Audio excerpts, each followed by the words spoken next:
और जिस तरीके से वो कह रहे हैं कि हम हर महिला को पैसा देंगे, हर छात्र को देंगे, अप्रेंटिसशिप एक्ट में 1 लाख रुपए भत्ता देंगे, तो ये सोचने का विषय है कि कटौती कहाँ होगी। जो 6,000 रुपए किसानों को मिल रहा है, करोड़ों किसानों को सीधा लाभ मिला है, सबसे पहले कैची कांग्रेस वहां चला है। इस जिस ढंग से पेश किया जा रहा है कि जातिगत सर्वे हो जाएगा, सर्वेक्षण हो जाएगा, सारे काम हो जाएंगे फिट, सामाजिक न्याय मिल जाएगा, ऐसा नहीं है। हमारे साथ जयंत चौधरी हैं जिन्होंने अपना वोट कास्ट किया है अपनी पत्नी चारू के साथ और इस वक्त मथुरा में है। स्वागत है जयंत जी। जयंत जी, ये चुनाव आप कैसा देख रहे हैं? पहला फेज हो गया, दूसरा फेज हो गया, पहले फेज में वोटिंग कम हुई, दूसरे फेज में थोड़ा बढ़ता दिख रहा है, किस तरीके का चुनाव? आज एक विशेष दिन मेरे लिए अच्छा लग रहा है। वोट दिए और वोट देने का अच्छा अनुभव हमेशा होता है। एक दायित्व है, हर एक जिम्मेदारी हर नागरिक की है। मैंने और चारू ने निभाई है। उम्मीद करते हैं लोग निकल के आए, वोट करेंगे। चुनाव एनडीए का मजबूत है, वो कोई सिर्फ नारा ही नहीं, जमीन पे दिख रहा है कि एक माहौल पक्ष में है।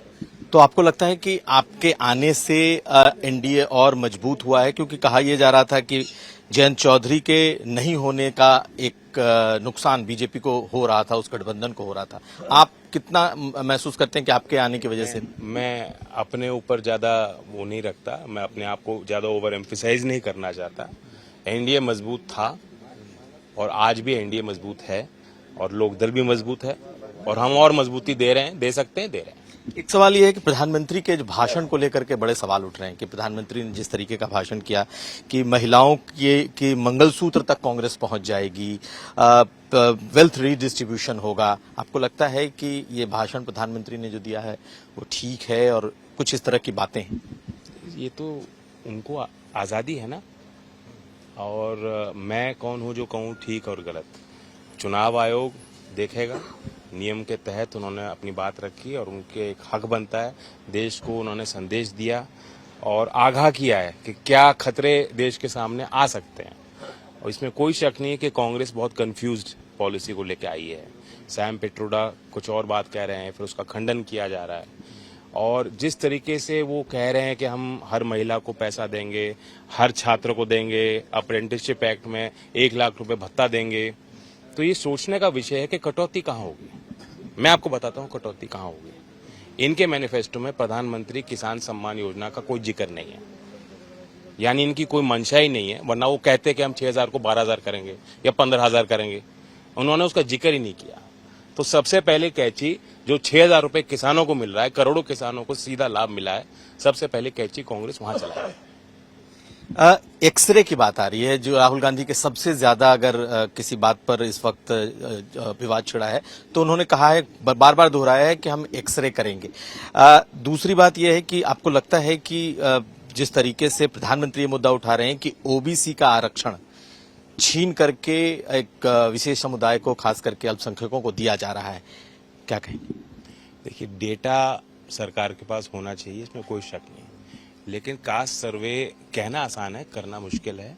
पहले भी जो हुआ था उसमें प्रॉब्लम्स आए, वो डेटा कभी पब्लिक में रिलीज नहीं किया गया। कर्नाटक सरकार ने भी किया, वो अभी तक रिलीज नहीं किया है। और कई ऐसे हमारे देश में ऐसे लोग हैं जो अपनी जाति नहीं बताना चाहेंगे। जैसे आप माइक लेके मुझसे पूछ रहे हैं, कोई जाएगा सर्वेक्षण करने, पूछेगा, वो घर के लोग नहीं बताना चाहेंगे हम किस जाति से हैं। तो ये इतना आसान नहीं है और ना वो कोई समाधान है। ये इस जिस ढंग से पेश किया जा रहा है कि जातिगत सर्वे हो जाएगा, सर्वेक्षण हो जाएगा, सारे काम हो जाएंगे फिट, सामाजिक न्याय मिल जाएगा, ऐसा नहीं है। गरीबी खटाखट झटाझट खत्म कर देंगे देश में। ये सिंपलिस्टिक सोल्यूशन पेश किया जा रहा है। सर, आखिरी सवाल है आपसे कि बहुत चर्चा है कि पश्चिमी उत्तर प्रदेश में इस बार कई सीटें फंसी हुई हैं, कैराना, मुजफ्फरनगर। आपके आने के बाद क्या लगता है, ये सीटें फंसी हैं या बिल्कुल? ये विश्लेषण होता है, चुनाव तो कांटे का होता ही है। चुनाव को चुनाव की तरह लिया जाए।